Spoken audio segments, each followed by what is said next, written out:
Hello and welcome to Radiant Realization with Namrata. I'm your host, Namrata Shah. Here we deep dive into captivating conversations about life. Today I have with me Rupa Mehta. She is communication coach. She's a trainer. She trains people in etiquettes, grooming, and building cultural awareness. Also, she helps employees boost their productivity and engagement. Welcome, Rupa. I am super pleased to have you today. Thank you so much for inviting me, Namrata. Uh, Pleasure to be here. Absolute pleasure to be here. Rupa, what I know about the work that you do, that you help people build cultural awareness so they can easily communicate and understand people from different geographies, different academic background. So, what got you started to pick this as your coaching niche and help people in this area?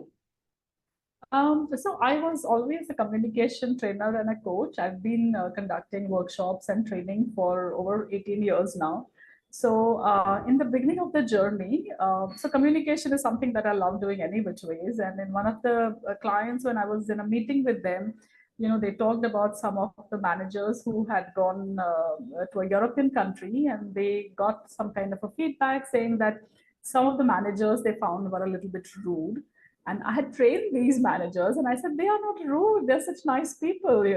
So obviously there was something missing somewhere. And I said, let's try and figure out what it is. And when we spoke to them, we realized that it was just some kind of a cultural misunderstanding. So, for example, we do have a habit of interrupting when others speak. And in many European countries, it will actually be considered extremely rude if you keep interrupting somebody. So these are cultural differences, right? And most of the times we are just not aware about these differences. So the moment you become aware of them and you are more mindful of these differences, you can change how you behave, and therefore you can connect better. So, it was very fascinating for me to see that how knowing a little bit about the culture and etiquette of a particular place, you can change and connect with people. So that's how I got into this niche. Rupa, if you can explain what does cultural awareness mean?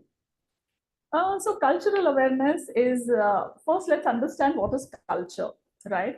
So culture is basically a set of norms, beliefs, way of behavior that is very endemic to that particular population, right? So cultural awareness then means that being aware of that culture, understanding the nuances, understanding why is it that somebody behaves in a certain way, why is it important to behave in that way, what happens when you don't behave in that way. Yeah. So sometimes not understanding culture of another, whether it's country or part of a nation, can result in misunderstanding, especially in global scenario when we are working in other countries. When people from other countries are coming to India, we are trying to build bridges, we are trying to be part of this global community, and we are a part of such a huge global community. So I think it's very important to understand cultures, different cultures, be aware of them, and therefore be able to connect with people. Yeah. Uh, an individual, if an individual is working with people from Gulf country, Europe, US, or fellow Indians, in that situation, how does he or she determine what is the level of cultural awareness that that individual brings to the table? I think so. A lot of us, when we talk about culture and awareness about the culture, we are not sure. We feel, oh, I know about this country. I have read so much about it, right? Because when you're going to travel somewhere, we do try to read about that country and look at some YouTube videos and things like that. So the question to ask ourselves is, are we judging somebody, right? Or their culture, or are we trying to be curious about that culture? So what is your awareness level about? So you will understand yourself the moment you say that, oh, I'm very curious. So do you really ask questions to your colleagues who are maybe from other parts of the country or from other countries? Do you ask them questions about what are their beliefs, what are their festivals, how do they celebrate things, right? What are some things which are very important to them culturally? It could be dress codes, it could be how they work, how they behave at home, what are their signs of respect to their elders.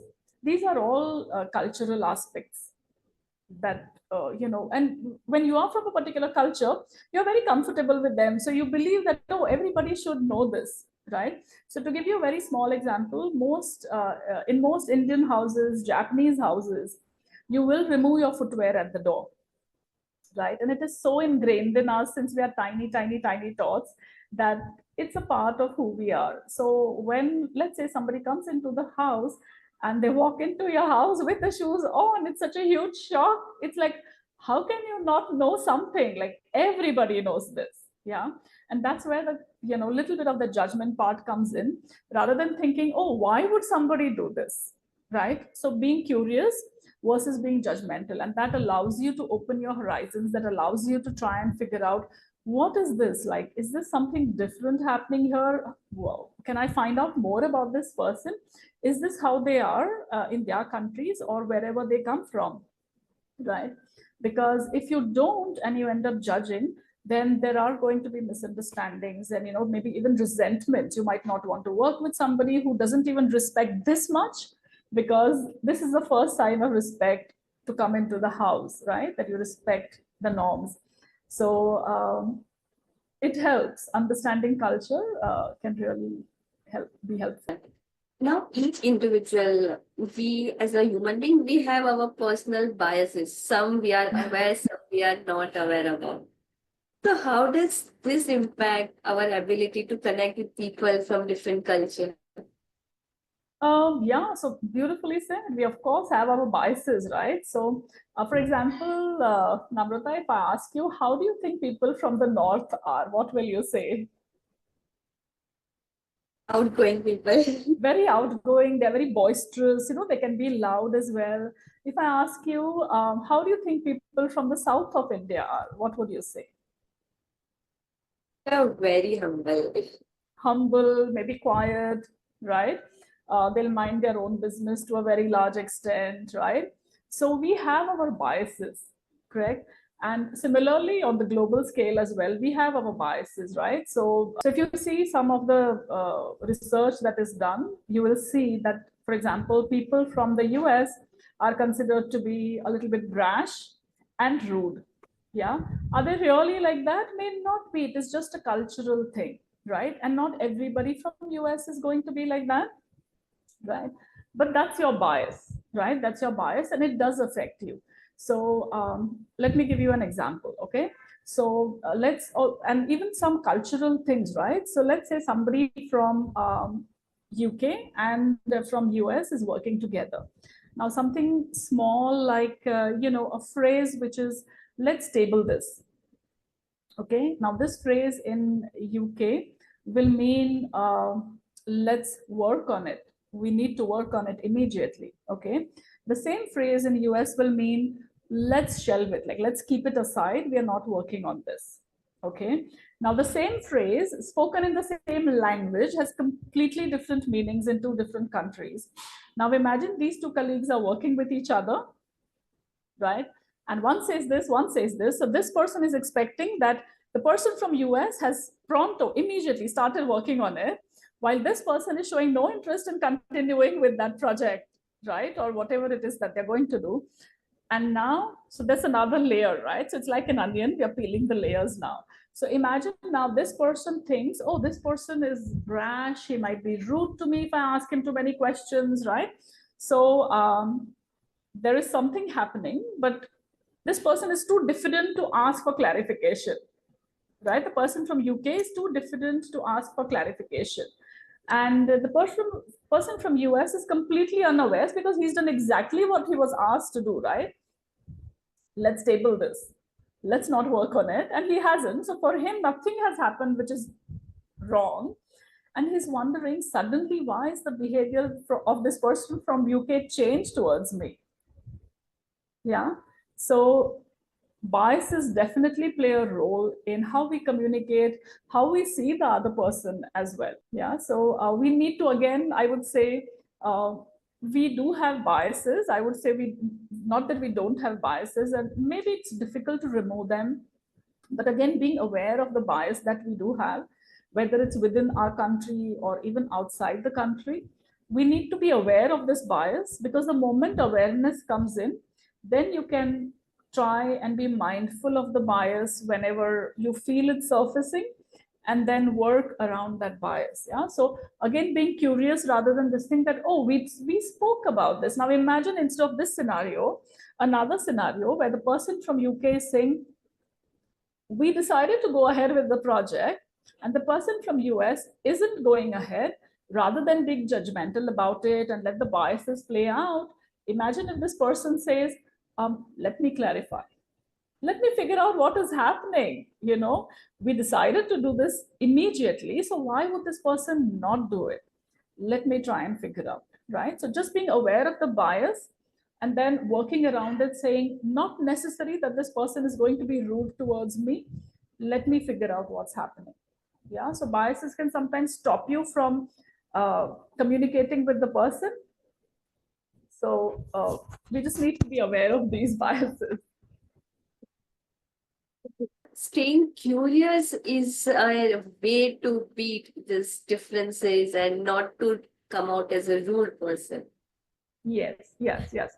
So I would say being curious is one of the most important things you can do to break down the walls. So rather than being judgmental, and I'm not saying we can completely again remove the judgment as well. So we do judge each other, and at a very basic level, understanding that is very important. Understanding what this person's behavior could be towards me is very important. So we do judge others, we do think about what the other person is going to say, but that is different from being judgmental about somebody, right? So that can actually stop you from communicating completely with the person. So being curious, being in the state of wonder is what I call it. So always wonder, why would this person behave like this, and try and figure out, try and communicate with the person. I think that is something that, according to me, helps bring the walls down. Today, an individual would want to build cultural awareness with other people. First step being curious, but then how can he or she go about it? So the distance is shortened and they are able to work in a cordial way. Yeah. So yeah, so asking a lot of questions. Yeah. So first, being mindful of the culture of a person. So again, if you're talking about within India as well, different parts of India, asking a lot of questions may be looked at differently again, right? So if you want to show curiosity, being respectful is also very critical, right? So while being curious, are you being respectful? Try and understand the body language of the person when you're asking questions, being mindful about the time the person has to spare for you, or check with the person, telling the person that I would like to spend some time with you, trying to understand this particular aspect, whatever it is that you want to figure out about this person, and just ask questions. Just ask questions, ask a lot of questions, but be respectful about it, right? So that will help you understand the nuances of the culture, whether it is within our country or outside the country. So to give you an example, okay, let's say you're a manager, you've been sent to France and you're going to be there for, let's say, 2 years, 3 years on behalf of your company. And one of your managers, let's say, has invited you home. Okay, you become a little friendly. So let's say, or you're even a student, I would say that cultural awareness should start young and start early. So even for students who are going abroad for studies, it's very, very important to understand cultural nuances, right? So that they can fit in better. So let's say either you're a student and one of your classmates has invited you home in France, someplace. and you say, oh, France, I can take some wine with me because, most French people love wine. So let me take some wine with me. And, but let's say you're a student and money is always a problem for students, right? So you decide to take one of the cheaper wines. You say, oh, okay, this one is within my budget, right? So you try and take that wine. Now, in French culture, it will not be appreciated, right? So if you give wine, then give a wine which is a nice wine. It need not be very, very, very expensive wine, but it need not be the bottom of the list either, right? So there are certain nuances even in giving wine to a French family or a French friend that you have. Now, so you say, oh my God. Also, if you are, let's say, for example, in one region of France, give wine of another region. You don't have to give, you shouldn't ideally give wine from the same region to that person, right? So now you're thinking, oh my God, this sounds very complicated. This is something that I don't want to do. I think I'll be safe. I'll just go and give some flowers, yeah, to be on the safe side. So you say, okay, flowers, flowers, flowers. Um, let's take a bouquet of a dozen chrysanthemums, okay, which sounds very safe, right? Flowers are always a safe bet to give somebody. Now, would you agree with that? Chrysanthemums are a safe bet, yeah, Yes. France, right? Yes. Now, even number of flowers are considered bad luck. You shouldn't give even number of flowers to anybody. Now you've gone and got a dozen chrysanthemums. Another thing, chrysanthemums are equated to, let's say, not very happy tidings, yeah? Could be given for funerals and things like that. So you've gone and made a huge faux pas over there because you ordered even number of flowers, you're taking even number of flowers with you, and you're taking the type of flower is also incorrect, right? So if you ask, now if you have been invited by a colleague, asking them, checking with them, hey, I would love to get something for you, what kind of wine would you prefer, right? Or if I would love to get flowers for you, what kind of flowers would you prefer? So just asking those questions, or you don't want to ask maybe that person who has invited you, ask somebody else, another colleague who might be able to help you out. Yeah, so asking questions, being curious about this, and being respectful about the invite, the invitation, and the people always works. Rupa, as a leader of an organization, what can they do so the environment is more inclusive and everybody, whether people, Indians going abroad and working or a foreigner coming in India and working, even in this diverse environment, they are able to help each other and navigate work to a level of efficiency that is expected. Yeah, beautiful. So I think it's very, very important for managers and senior leadership to create that environment of inclusivity. So I think the way to do it is possibly to maybe introduce some aspects of cultural heritage of different people that are there in the team. So, and I feel food is something that is so critical in this, right? People love sharing different types of food and trying food from different cultures. So maybe starting off with food of one particular person who's from a nation, asking them to get some food from their home or something along those lines helps to build those bridges. So like a lot of schools have show and tell. So something along those lines that, this is the culture, this is what it is, or introducing a little bit about that culture, being inclusive. So just to give an example, when we talk about traditional clothes, we think about typical Indian traditional clothes, right? And a lot of people from outside India, when they come, the women love to wear saris, men like to wear a kurta and pajama and stuff like that. So similarly, you can have a day where each person wears traditional clothes from their country. So we understand, oh, this is what they wear over there. Just as when we go abroad, we love to wear our saris and kurtas and things like that. So have traditional days which are very inclusive as well. So I think that helps. And there are a lot of times when I feel when people from different cultures come to work, come in one particular place, there are times when there are going to be situations which will be hilarious. Maybe they're not hilarious when they happen, but they can be very hilarious later on. So I think as a leader, if you're able to put that spin of fun and humor on the situation, it helps to bridge that gap. It helps to bond better. So I think as a leader, using humor to bring people together uh, can be very binding as well. So to give you an example, okay, uh, fanny pack is something that is used uh, for hiking in the US. So it's a small bag. It's a small bag that you put on your waist, which so the pouch part of it goes back.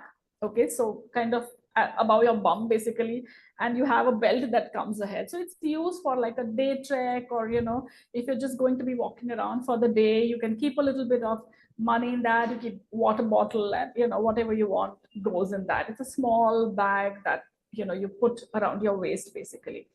It's called a fanny pack. Now, if you are in London, let's say, and you say a fanny pack, most people would be very horrified, because fanny has a very, very different connotation in the UK. So fanny will mean the female private parts. So it's completely, so imagine somebody saying that. Now, if this happens, somebody's discussing going on a hike or going, walking on a trail in the UK, and somebody says this, rather than being horrified, imagine if the leader just turns it around and puts a humorous twist on it, and everybody's laughing and trying to build that bond. That's going to be a fun bonding moment for sure. So, so one of the main reasons why all of us want to become more culturally aware is that we want to avoid misunderstanding, we want to avoid conflicts. So if today we are starting to work with a different team, and for initial few days of working and getting to know people, what all things should an individual try and understand about other person? So during the course of project, which could be a 3 months or 3 years, the probability of conflict and misunderstanding is minimized. Yeah, just going prepared. So a lot of companies, for example, in India as well as abroad, they provide training to their managers on how to integrate better in that new country that you're going to. So taking that kind of training seriously, understanding the nuances of each country or the country that they're going to. I feel learning a little bit of the language always helps. So let's say you're going to France, just being able to greet in French will open doors a lot, because they love it when people say, speak their language. And I think it's true even in India, right? So when somebody from abroad comes and just says a namaste, it just brightens up our faces, right? We're so happy to hear that they have made an effort. And I think that is the crux of the matter, that you are actually making an effort to know that country, rather than saying that, oh, this is who I am, this is how I'm going to be, and I'm there for a short time and I'll do what I want, right? So rather than doing that, trying to understand that country, trying to understand their norms, and speaking the language. I think if you pick up even a few words from the language, really, really opens up doors for you. So if you are going to go to another country, try doing all of these things, and it will help you integrate better with them. Also, I think what helps is being open about your country, your culture. Talking about your culture with them also helps them open out about their culture. So I think these are some of the things people can do. If you have to evaluate people for them to go to a next leadership level, and the premise would be that whom you feel is more culturally aware, so a global conglomerate can take this person and mentor or train that person, take it to next level. So at initial days, what all qualities would you look for in an individual where you feel that this is a good candidate who can be mentored, so when he goes to the top, he will be liked by majority? I think one of the qualities that I would look for is the ability to laugh at yourself, the ability to find humor in different situations, being curious, and willing to put in the effort, right, to understand that culture. I think we should also be aware of something. So there are these aspects of culture, right? So there's something known as a power distance. So understanding the power distance in different countries. So Geir Hofstadter has these different aspects of culture, and we need to understand those. So power distance is basically your hierarchy. Okay, so there are certain countries which are very hierarchical in nature. There are countries which are very flat structured. So countries which have high hierarchy, like let's say for example India, they are a very hierarchical kind of a country, right? So we would not question our boss most of the times. Even if the boss says that, oh, this is what I think it is, what do you think about it? Most of the times you will find people agreeing with what the boss is saying rather than trying to go against the boss directly, right? So, which is not the same in other countries, right?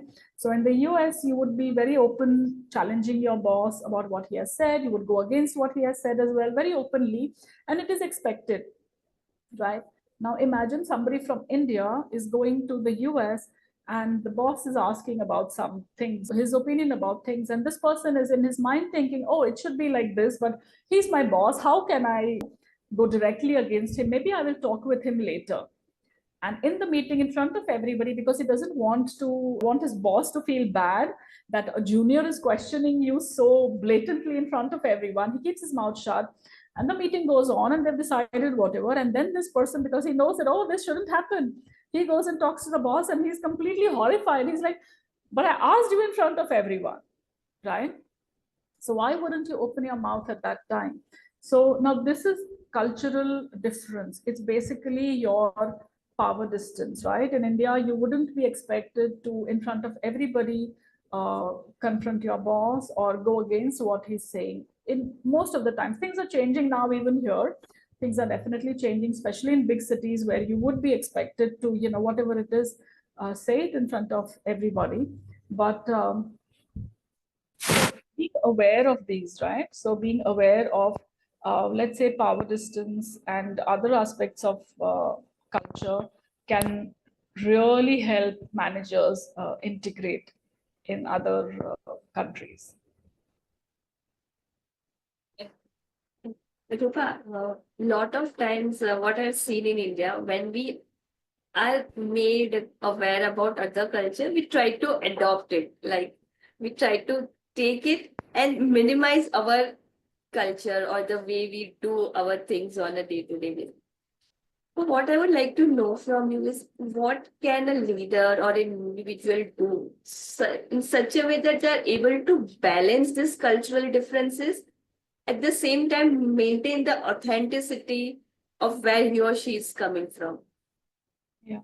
So I think adopting certain aspects of the culture, the host country, if I may call it that, if you're going to another country, then adopting certain aspects of it which might be necessary for, let's say, business, you can adopt those aspects. But things that are based on your belief system, which is very critical to us, right? So those aspects, I think, which are very, very personal, those you need to retain, right? So aspects of your culture which might be very important. So let's say respect is very important to most Indians, right? We are raised with that, so we will touch the feet of our elders. Even today, we do that, right? So some aspects of respect, rather I would say all aspects of respect, that how we show respect to others is critical, and we can maintain that. Maybe how you show the respect can change, right? But we need to maintain aspects that are critical to us. We maintain those, and maybe we can actually, so I have seen people when they go from India to other countries, the people from the host country have adopted some of the aspects, right? Because they see that, oh, wow, this is so different, right? I would love to adopt this part of the culture. So I know that when there was an Indian family living in the US, and so this is about students, okay? And this student who was there, his friend who was from the US, he went to visit this Indian guy and his friend basically, and he saw that while leaving the house, the son bent down and took blessings, and he was given some money, and he was so fascinated by it. He's like, oh, I'm going to do that, right? Because I'm going to get money out of this. So maybe it starts off as that, but understanding the culture behind it, understanding the love behind it, right? That why is this done? And so there are a lot of people who adopt culture from the person who has come into the country as well. Yeah, so I think uh, beliefs which are very strongly our own beliefs, we can retain those and we should retain those. But some aspects which are related to business, you can change, right? So to give you an example, in India, punctuality may not be really emphasized a lot. We see people going late even for business meetings. Now, this is something that you can work on, which definitely needs to be worked on. So if you're going abroad, especially certain countries are very, very, very, very strict about time. Like Japan will be very strict on time, right? US very strict on time. So in these countries, you can adopt these aspects of their culture, being on time, and then bring it back to India as well, because we need more of that here. Definitely, Rupa. Whenever there are cultural barriers, how do we identify that things are not progressing? Because those are cultural barriers and it has nothing to do with the personality or the behavior of two individuals. I think when you work with somebody for a little bit, you kind of understand the personality of a person, right? So when there is a distinction, right? When there is when you feel that um, things aren't really going the way they were supposed to go, okay, and the difference is more, could be cultural, right? So again, asking questions, right? If something was done, rather than assuming that, oh, this is how, because again the biases come into play, right? So again, to give you an example, even from within our country, okay, so let's say people from a particular state are supposed to be more laid back, lazy, and like that. And imagine a person like that hasn't submitted a report or hasn't done something which they were supposed to do by a certain deadline, right? Now the bias is in place, and let's say I'm from Bombay. I'm used to things happening when they are said to happen at a particular time, and I'm saying, oh my God, this person, I know everybody from this place is like that. This is what it is. But again, just being aware of this bias and saying that, let me figure out, right, what it is, and picking up the phone or going, talking with that person and saying, why hasn't this really happened? And it might have nothing to do with the culture of the place, or it might have a cultural misunderstanding as well, right? So just questioning and trying to understand what it is will help you figure out. And as time progresses with the same person, if things are happening consistently, then you need to again question, and that is what will help you identify what the challenge really is. Yeah.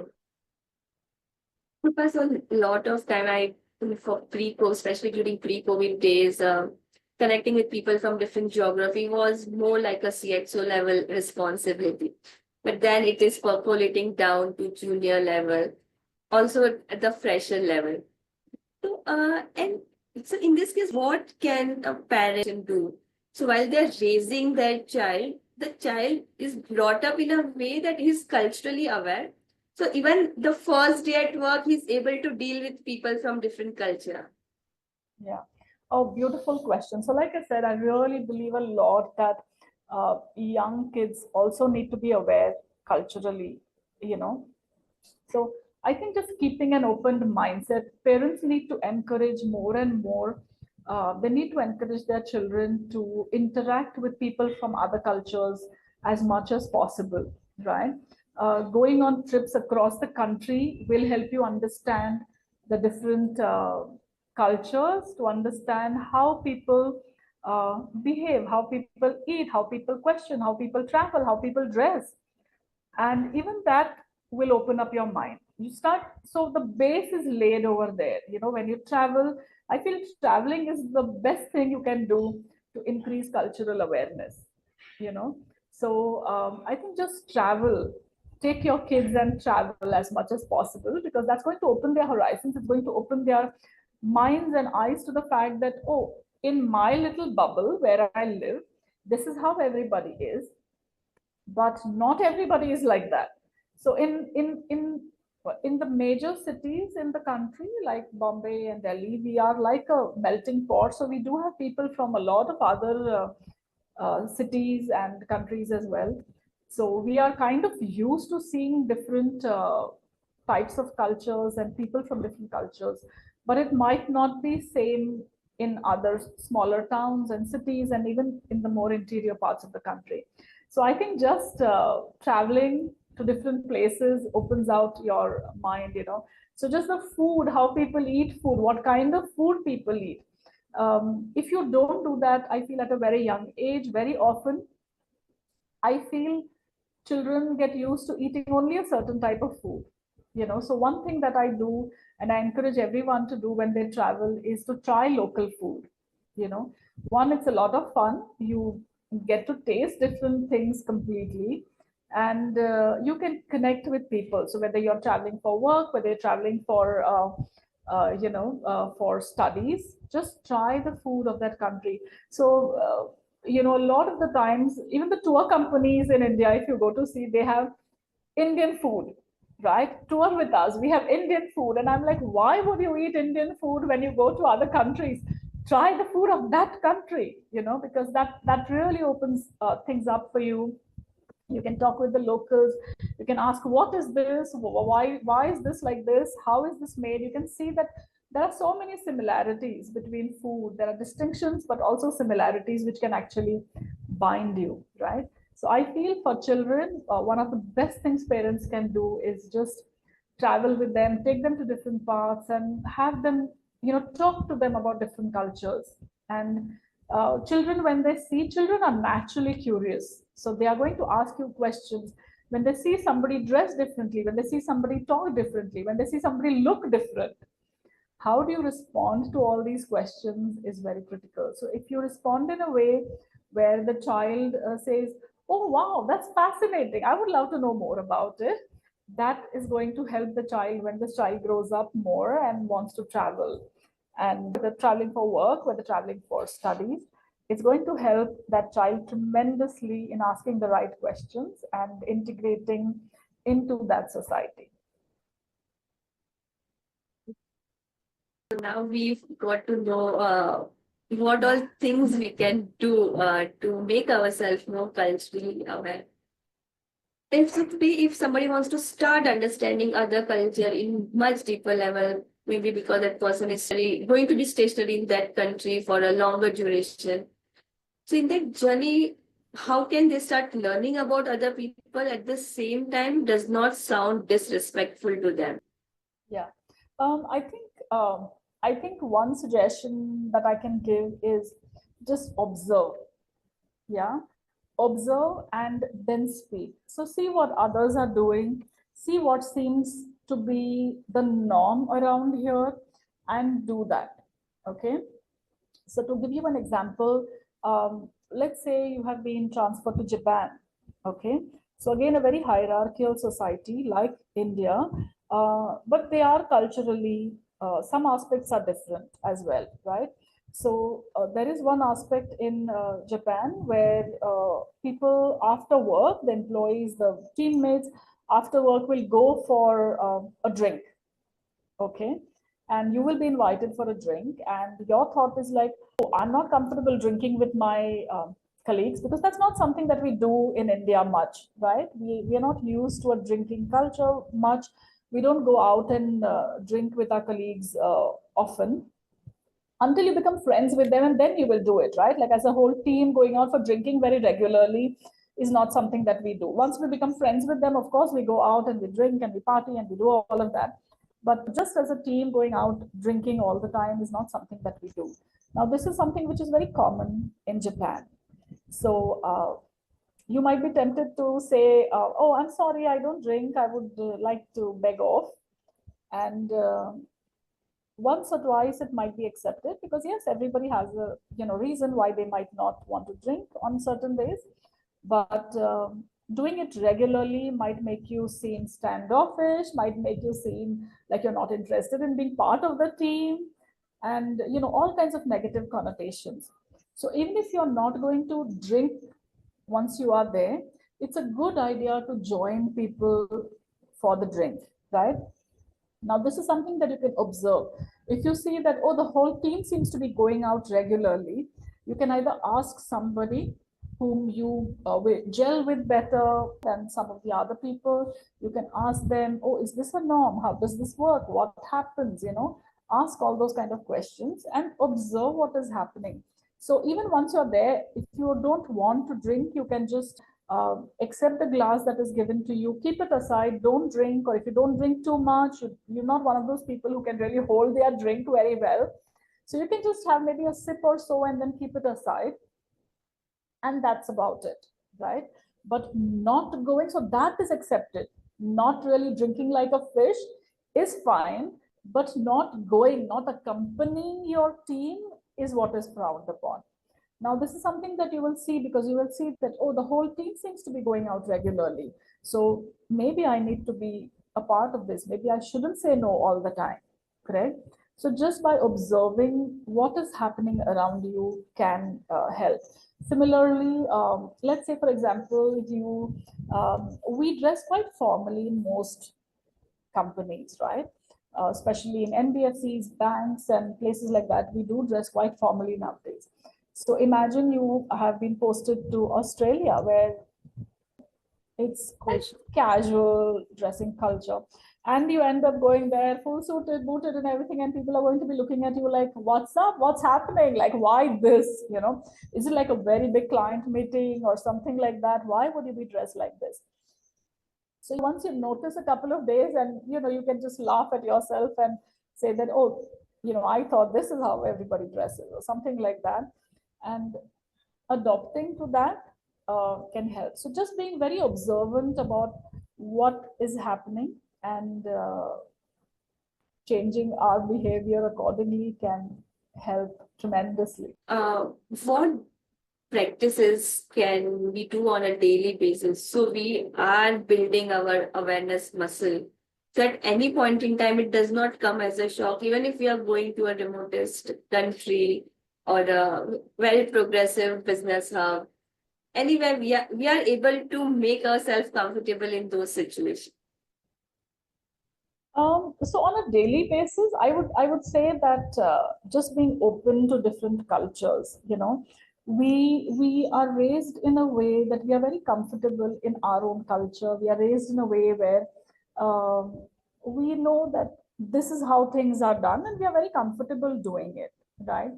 So, which also somewhere in our experience we see and we hear people say that, oh, people from this culture are like this.